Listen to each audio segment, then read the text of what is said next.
65,000 processes, all working at the same time. Not taking turns, not waiting in line, not passing notes down a hallway. 65,000 of them, every single one doing its own little piece of a calculation, all at once, in parallel. And I helped build it. Me, a theoretical physicist. A guy who draws funny little squiggly lines on a blackboard for a living. What on earth was I doing inside a computer company?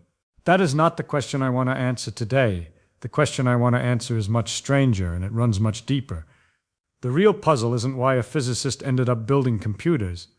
The real puzzle is why, if you truly understand physics, you would realize that every computer we've ever made is fundamentally wrong. They are computing in a way that nature does not work. And that mismatch, that gap between how our machines think and how the universe actually behaves, leads somewhere nobody expected. It leads to a conclusion that most computer scientists still haven't swallowed. Let me take you through it, clue by clue. And I warn you, the destination is going to make you uncomfortable. Let me start where I started. Los Alamos, 1943. I was 25 years old, working on the Manhattan Project, and part of my job was organizing the computation. Now, when I say computation, I don't mean computers. We didn't have computers, we had people. Rooms full of people, mostly wives of the scientists, sitting at desks, operating mechanical calculators. These were hand-cranked machines, some of them electric, and each person would do one step of a long calculation, write the result on a card, and pass it to the next person. The next person would do the next step, and so on down the line, an assembly line for arithmetic. I organized those rooms. I figured out how to break problems into stages, how to keep the pipeline full, how to check for errors by running two parallel lines of computation and comparing results.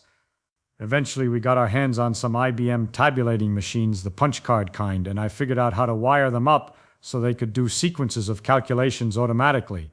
You'd set up the plug board to do one operation, run a stack of cards through, then rewire the plug board for the next operation and run them through again. Primitive, absurd by any modern standard, but it was a revelation, because for the first time I saw that computation wasn't just about arithmetic. It was about the flow of information, how you organized it, how you routed it, how you checked it. The architecture mattered as much as the speed. It was like running a factory, except the product was numbers. And it worked. We got answers. We built the thing we were trying to build, for better or worse. But there was something in the back of my mind that nagged me.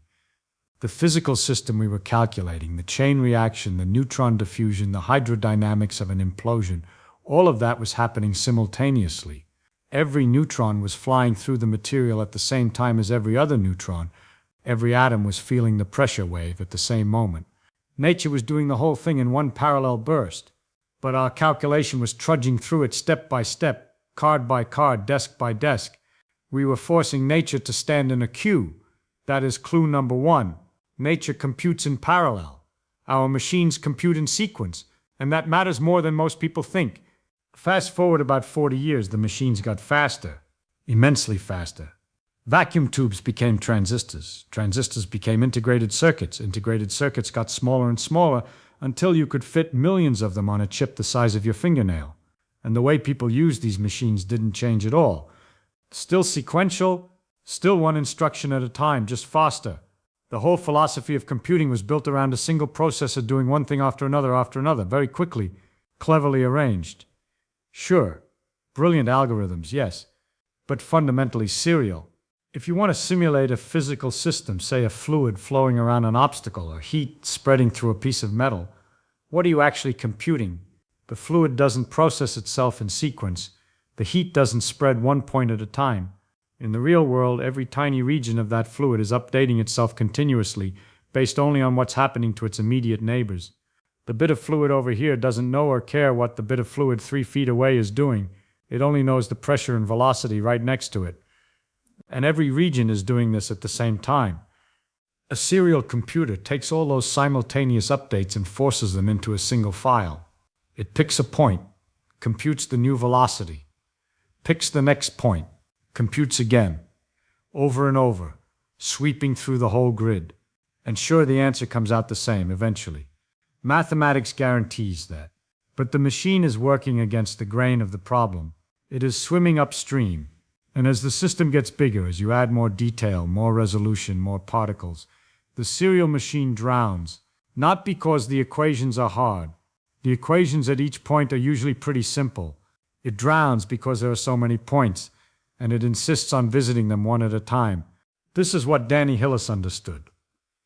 When he told me over lunch that he wanted to build a computer with 1 million processors, I said, that is positively the dopiest idea I ever heard. My exact words.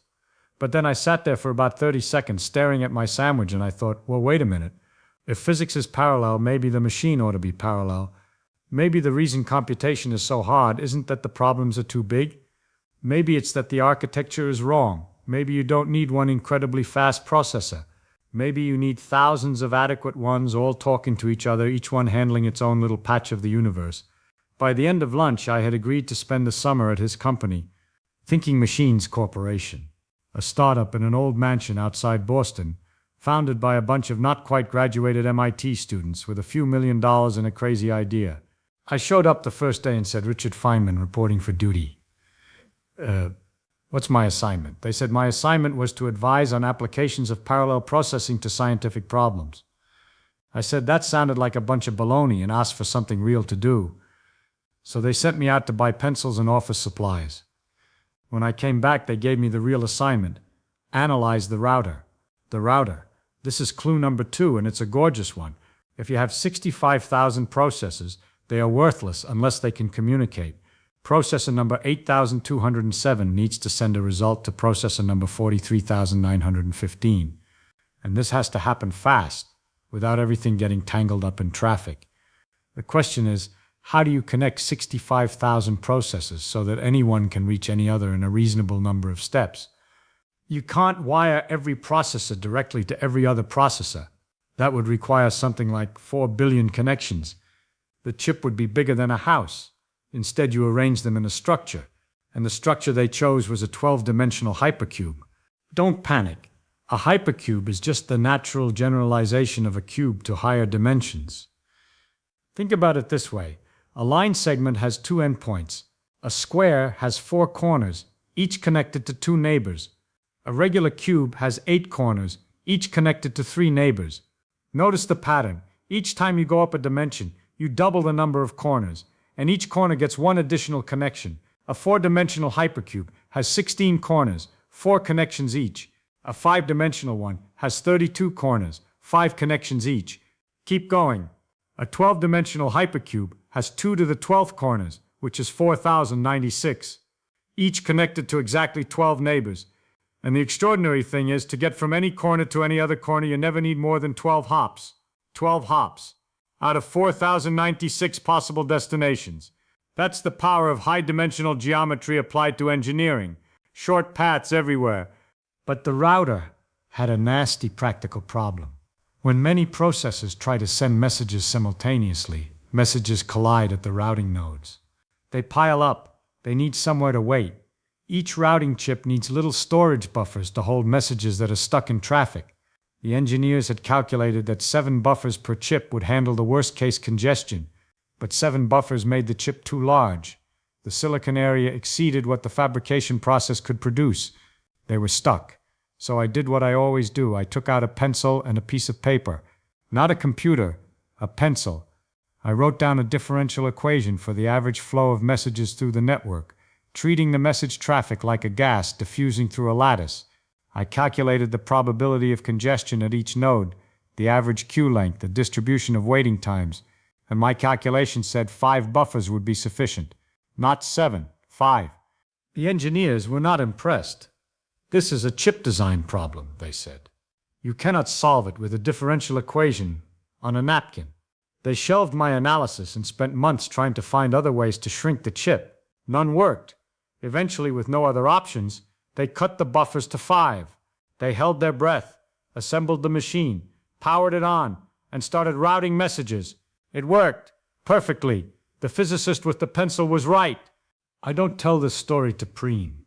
Well, not entirely. The real lesson is something much bigger. The physics of computation and the computation of physics are 2 faces of the same coin. When I analyzed that router, I was doing fluid dynamics, statistical mechanics, probability theory, The same mathematics that describes molecules in a gas describes messages in a network. Both are systems of many elements with local interactions, and information flows through them according to rules you can discover and write down. There is no wall between physics and computation. There never was. But here is where I need to tell you about something else that happened at Thinking Machines. Something that surprised me. I invited a friend, John Hopfield from Caltech, to come and talk to us about his work on neural networks. Now, in 1983, working on neural networks was about as fashionable as investigating UFOs. Respectable scientists avoided the topic. But Hopfield had figured out a beautiful scheme for building an associative memory. You train the network on patterns like letters of the alphabet, and then when you show it a degraded or partial version of a pattern, it can reconstruct the original. The trick is that each neuron in the network is connected to every other neuron, and the connections have strengths that encode the stored patterns. I looked at Hopfield's algorithm and immediately saw something thrilling. It was a perfect fit for our machine. You could assign one processor to each neuron. The connection strengths would be numbers stored in the processor's local memory, and because every neuron updates itself based on signals from all the others, and all the neurons can update at the same time, the connection machine could run this network with 100% efficiency. Every processor busy on every cycle. No wasted capacity. Hundreds of times faster than any serial machine. Think about what that means. The neural network is itself a kind of physical system. Each neuron is like an atom, and the connections are like forces between atoms. The network relaxes into its answer the same way a physical system relaxes into equilibrium. It's not following a sequence of logical steps, it's settling, the way a ball settles into the bottom of a bowl, and that settling process is inherently parallel. Every neuron adjusts simultaneously, feeling the pull of all its neighbors until the whole thing clicks into a stable configuration. The connection machine could mimic that settling process directly, naturally, because it was built to do many things at once. I worked out the programming in detail. The part I was proudest of was a subroutine for computing logarithms using just shifting and adding, an algorithm I had actually invented back at Los Alamos for the mechanical calculators.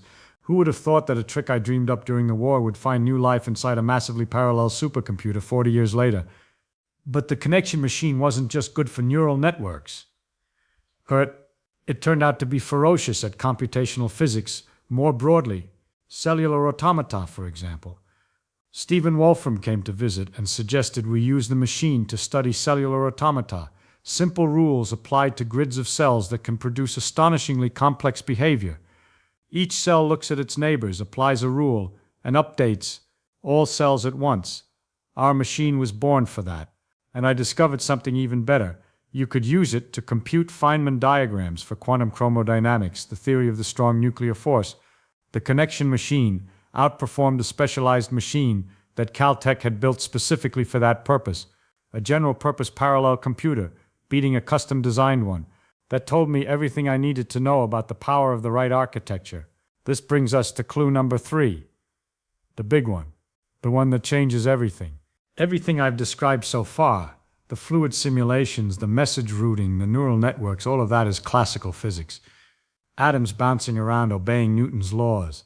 Neurons firing according to threshold rules. Complicated, yes. Expensive to simulate, yes. But in principle, a sufficiently large parallel classical computer can handle it. Assign one processor per patch of space. Update the local physics. Exchange boundary information with the neighbors. The connection machine proved this could work. But what about quantum mechanics? Here is where the ground opens up beneath your feet. In classical mechanics, to describe 40 particles in 3 dimensions, you need to specify the position and velocity of each. That's 240 numbers. Double the particles, double the storage. Linear scaling. Quantum mechanics is a completely different animal. The complete description of a quantum system is something called the wave function. And the wave function doesn't just list where each particle is, it encodes every possible combination of configurations simultaneously. For 40 quantum particles, each with 2 possible states, the wave function requires 2 to the 40th complex numbers. That's about 1 trillion. Add one more particle and it doubles. 2 trillion for 41, 1,000 trillion for 50. Imagine you had a chessboard, and on the first square you put 1 grain of rice, On the second square, 2 grains. On the third, 4 grains. On the fourth, 8, doubling each time. By the 64th square, you'd need more rice than the entire world produces in a year. That's the power of exponential growth. And quantum mechanics hits you with that same exponential, except it's not grains of rice. It's the number of complex numbers you need to describe the state of the system. Every particle you add doubles the entire thing. Let me make sure you feel the full weight of this. Suppose you want to describe just 300 quantum particles, a modest system. 300 atoms, say. The wave function would require 2 to the 300th numbers. That number is so large that there are not enough atoms in the observable universe to build a memory big enough to store it. Not close, not within a factor of 1,000,000, not within a factor of 1,000,000,000,000. The number of atoms in the universe, roughly 10 to the 80th, is laughably, pitifully, absurdly smaller than 2 to the 300th. And it's not merely a storage problem. To compute how the wave function evolves in time, you have to operate on all those numbers in a connected way. Quantum correlations, entanglement, interference between different configurations. None of it factors into independent pieces you can update separately. The whole point of quantum mechanics is that the parts are correlated in ways that have no classical analog. Measuring particle number 7 over here instantaneously affects what you can predict about particle number 32 over there. The wave function is one enormous, entangled, indivisible whole. So I asked a very precise question. Can any classical computer, serial or parallel, efficiently simulate a general quantum system? I spent considerable time on this. I examined the counting arguments, the correlations, the interference effects, and the answer I reached is no. Not in general. Not without resources that grow exponentially with the system size. Classical machines, no matter how big, no matter how parallel, cannot keep pace with quantum nature. What then? The answer is almost obvious once you see it. And yet it took the physics community years to accept it. You build a computer that is itself quantum mechanical. Instead of classical bits, you use quantum bits, which can exist in superpositions of 0 and 1 simultaneously. 2 quantum bits can represent 4 states at once. 3 quantum bits can represent 8. 40 quantum bits can represent 1,000,000,000,000 states in parallel, exactly matching the exponential complexity of the quantum system you want to simulate. Such a quantum computer doesn't avoid the exponential. It embraces it. It uses the exponential richness of quantum mechanics itself as a computational resource. Instead of fighting the wave function, it becomes the wave function. The simulation and the simulator merge into the same kind of physical system. This is the only logical conclusion. If nature's computation is quantum, our simulation must be quantum. You cannot cheat the universe out of its complexity with classical cleverness. You have to meet it on its own terms. Consider what happens when a single photon encounters a pane of glass. Part of the probability reflects, part transmits. In my way of looking at quantum mechanics, the path integral picture. The photon explores every conceivable route between source and destination. Not just a straight classical path, every path. Ones that bounce off the ceiling and come back. Ones that detour through the upper atmosphere. Ones that go backward in time, loop around and come forward again. Each path gets a little arrow, a complex number, an amplitude, and you add up all the arrows. The crazy paths mostly cancel each other out, their arrows pointing every which way. But the paths near the classical trajectory reinforce each other. Their arrows line up, and that reinforcement is what produces the classical result as an approximation. I want you to understand how strange this is. It isn't a metaphor. It isn't a mathematical convenience. As far as we can tell, this is what nature actually does. When a photon goes from a light bulb to your eye, the correct way to calculate the probability is to sum over every possible path it could have taken. The universe is not choosing one path and following it. It is in some deep sense exploring all paths simultaneously, and the one we observe is the result of that exploration. Now think about what this means for computation. If I want to calculate what happens to a photon in a complicated optical system, lenses and mirrors and filters, I have to sum over all those paths. In simple cases, I can do this analytically. For anything realistic, I need to do it numerically. And the number of paths I need to consider grows in ways that make classical computing sweat. The universe, at the quantum level, is considering all possibilities simultaneously and letting them interfere. A single electron sitting in an atom is effectively computing its own probability distribution by summing over an infinite number of histories, continuously, instantly, without any effort at all. No classical machine can replicate that. Not because we are not clever enough, because the mathematics forbids it. The universe is running a computation of inconceivable scale at every point in space, at every moment in time, and it does it for free. We are living inside the most powerful computer ever conceived, and we didn't even notice. So the complete answer to my puzzle runs like this. The architecture of our computers must mirror the architecture of reality. For classical physics, that means massive parallelism, thousands, millions of processes, each handling a local piece of the physics, talking to their neighbors. That is what the connection machine was. That is the direction the whole field is going, toward more and more processes working in concert. And for quantum physics, it means something even more radical. Machines whose fundamental components are quantum objects, exploiting superposition and entanglement to compute in ways no classical architecture can match. The connection machine with its 65,000 processes was a first step, a magnificent, clunky, thrilling first step. It said for the first time, let's stop fighting nature's architecture and start copying it. Let's build machines that compute the way physics works. Whoever takes the next steps will need to understand something I learned the hard way, soldering circuit boards and painting walls in that mansion in Massachusetts. The design of a computer is not an engineering problem that happens to involve some physics. It is a physics problem that happens to require some engineering. The arrangement of processes is the arrangement of atoms. The flow of messages is the flow of forces. The limits of the machine are the limits of the laws. Get the physics right and the engineering follows. Ignore the physics and you end up building faster and faster machines that are all pointed in the wrong direction. Visitors would come to thinking machines and they'd be shocked to find a Nobel laureate soldering wires on a circuit board. Or painting a wall. I'd volunteer for whatever needed doing. It didn't matter to me, because I wasn't slumming. I was doing the most important physics of my career. I was figuring out how the universe computes, and if figuring that out required buying pencils and soldering wires, well, nature doesn't care about your dignity. Nature cares about whether you're right. I was not leaving physics when I walked into that computer company. I was following physics further than it had ever gone, into a place where the question, how does the universe work, and the question, how should a machine be built, turn out to be the same question, asked in different words.